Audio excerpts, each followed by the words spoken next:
კიევი მომავალს შერეული გრძნობებით მოელის. თან შვებით, რომ ომი შესაძლოა ახალ წლამდე დასრულდეს, თან შიშით, რომ უსამართლო დათმობებზე მოუწევთ წასვლა. სამშვიდობო გეგმის შესაძლო თუ შეუძლებელ პუნქტებს თითოეული მოქალაქე კარგად იცნობს. აზრები განსხვავებულია. ხედავ, რომ ყველა დაიღალა, მაგრამ თუ განწყობებზე ვისაუბრებთ, ეს გადაღლა არ ნიშნავს, რომ ვნებდებით ან დათმობებზე მივდივართ. თუ რუსეთი საკუთარ ჯარებს გაიყვანს, ჩვენს დაბომბვას შეაჩერებს და აღიარებს ჩვენს სუვერენობას, მე მხარს დავუჭერ მათთვის სანქციების მოხსნას. ვხედავ, რომ ხერსონსა და ზაპოროჟიის რეგიონები ჩვენ გადამოგვეცემა. კონკრეტული შეთანხმების ფარგლებში, რომელიც გულისხმობს, რომ ისინი დონეცკს, ლუჰანსკსა და ყირიმს მიიღებენ. რაღაც პოზიტიური მაინც არის. დიპლომატიური დინამიკა ტემპებს იკრებს. რუსეთ-უკრაინის ომის დასრულების თვალსაზრისით ხელშესახები მოლოდინები გაჩნდა მას შემდეგ, რაც ჯერ ისევ გასაიდუმლოებულ გეგმაზე უკრაინის თანხმობის შესახებ გახდა ცნობილი მოსკოვში ამერიკის შეერთებული შტატების სპეციალური წარმომადგენლის სტივენ ვიტკოფის ვიზიტი ჩაინიშნა. კრემლში მას სავარაუდოდ მომდევნო კვირას მიიღებენ, რათა გეგმის დეტალები რუსულ მხარესთანაც განიხილოს. მადლიერების დღეს 27 ნოემბერს უმასპინძლებს უკრაინელ კოლეგას დონალდ ტრამპის. მას კარგი მოლოდინები აქვს. Ukraine as world leaders gathered here today. Having good talks. We started with Russia. ჩვენ კარგი საუბრები გვაქვს. დავიწყეთ რუსეთით და უკრაინასთანაც საქმეები კარგად მიდის. ვფიქრობ, ისინი მოხარულები არიან. მე მსურს ეს ყველაფერი დასრულდეს. ცოტა ხნით ამის შესახებ არ გვეცოდინება, თუმცა პროგრესი აშკარაა. ჩვენ დავასრულეთ 8 ომი. ეს ყველაზე მარტივი მეგონა პრეზიდენტ პუტინთან განსაკუთრებული ურთიერთობის გამო. თუმცა ერთ-ერთი ყველაზე რთული გამოდგა. დიდ სიძულვილთან გვაქვს საქმე. სტივენ უიტკოფი მოსკოვში ჩაფრინდება, ის პრეზიდენტ პუტინს შეხვდება.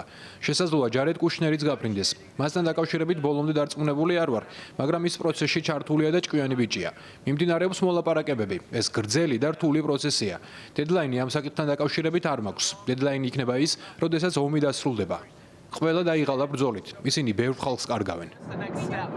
They're going to keep talking. სტივენ ვიტკოფი მოსკოვში ჩაფრენამდეც აქტუალური თემაა. მედია საშუალება ბლუმბერგმა გამოაქვეყნა აუდიო ჩანაწერი, რომელშიც ასახულია მისი და რუსეთის პრეზიდენტის მარჯვენა ხელის, იური იუშაკოვის სატელეფონო საუბარი, სადაც ვიტკოფი მას დონალდ ტრამპთან ვლადიმერ პუტინის სატელეფონო საუბრის შინაარზე მითითებებს აძლევს და იმ მიმართულებებს გარნახობს, რომელიც რუსეთისთვის უფრო მომგებიანი იქნებოდა. მათ შორის იყო ვოლოდიმერ ზელენსკის თეთრ სახლში ჩასვლამდე კრემლიდან თეთრ სახლში სატელეფონო ზარის განხორციელება. თავად პრეზიდენტმა ტრამპმა ამას სტანდარტული მოლაპარაკება უწოდა, რომლის ტაქტიკაც მისივე თქმით უკრაინასთანაც იგივეა. კითხვებს აჩენს კიდევ ერთი ჩანაწერი, რომელიც იური უშაკოვს რუსეთის სუვერენული სიმდიდრის ფონდის ხელმძღვანელთან კირილ დიმიტრიევთან აქვს, რომელიც ვაშინგტონსაც რამდენჯერმე სტუმრობდა. იქ რუსული მხარე ერთმანეთთან განიხილავს იმას, რომ მათ მიერ წარმოდგენილ გეგმას ამერიკის შეერთებული შტატების საკუთარ გეგმად წარმოაჩენს და ამ გზით მაქსიმალურად იქნება გათვალისწინებული რუსული ინტერესები.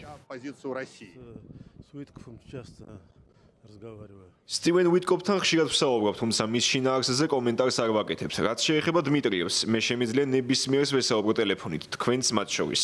რატომ არიან დაინტერესებულები დიმიტრიევთან ჩემი საუბრით? ის ხომ რუსეთის წარმომადგენელია. ვფიქრობ, ვინ ახმოვანებს ამ ინფორმაციას, ვიღაც ამას ისმენს და ასაჯაროებს. ჩვენ ნამდვილად არა. ამას ჩვენთვის ხელის შესაშლელად აკეთებენ. ურთიერთობების გაუმჯობესებას ეს ნამდვილად არ ემსახურება, რომელსაც ისედაც რთულად ვაგებთ. სტივენ უიტკოფის ჩამოსვლაზე შეთანხმება უკვე არსებობს მოსკოვში შემდეგ კვირას. მასთან ერთად იქნებიან ამერიკის შეერთებული შტატების წარმომადგენლები, ვინც უკრაინის საკითხში არიან ჩართულები.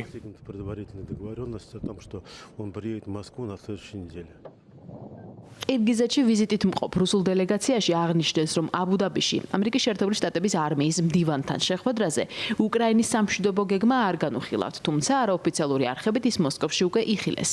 მათი თქმით, მასში არის საკითხები, რომელზე მუშაობაც შესაძლებელია. ალტერნატიულ გეგმაზე მუშაობს ევროპაც. მსურველთა კოალიციის დისტანციურ შეხვედრას პირველად დაესწრო ამერიკის შეერთებული შტატების სახელმწიფო მდივანი მარკო რუბიო, რომელიც სხვებთან ერთად უკრაინისთვის უსაფრთხოების გარანტიებზე მუშაობაში ჩაერთო.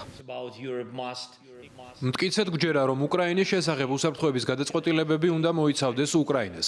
ეს იყო ჩვენი პოზიცია ჟენევაში. ევროპის შესახებ უსაფრთხოების გადაწყვეტილებები ყოველთვის უნდა მოიცავდეს ევროპას და იგივე ეხება კანადას, იაპონიას, ავსტრალიას, ახალ ზელანდიას, სხვა ქვეყნებს და ყველა ერს. ეს უბრალოდ სამართლიანია და რეალურად მუშაობს, რადგან როდესაც რამე წყდება ქვეყნის ან მისი ხალხის ზურგს უკან, ყოველთვის არსებობს მაღალი რისკი, რომ ის უბრალოდ არ იმუშავებს. ეს ჩარჩო მაგიდაზია და ჩვენ მზად ვართ წავიდეთ წინ ამერიკის შეერთებულ შტატებთან ერთად პრეზიდენტ ტრამპის პირადი მონაწილეობით ლიდერებსა და ყველა პარტნიორთან ვისაც დახმარების ძალა და შესაძლებლობა აქვს მზად ვარ პრეზიდენტ ტრამპს შევხვდე განსახილველია მგრძნობიარე საკითხები ისინი ჯერ კიდევ არსებობს და ვფიქრობთ რომ ევროპული ლიდერების მონაწილეობა შესაძლოა დაგვეხმაროს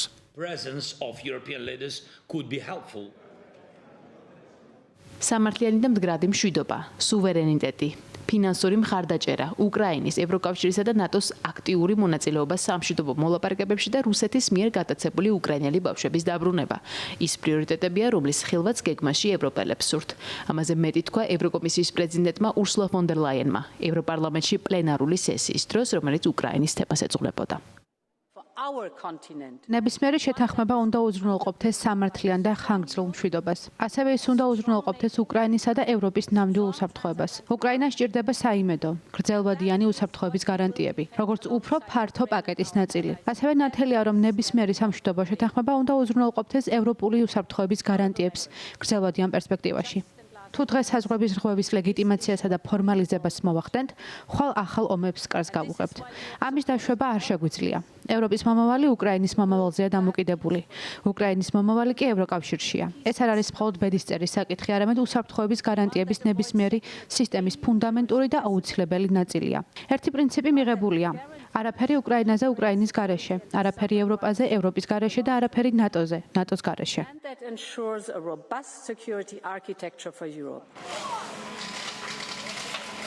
ყველაფრის პარალელურად რუსეთი უკრაინას გაძლიერებულად უტევს.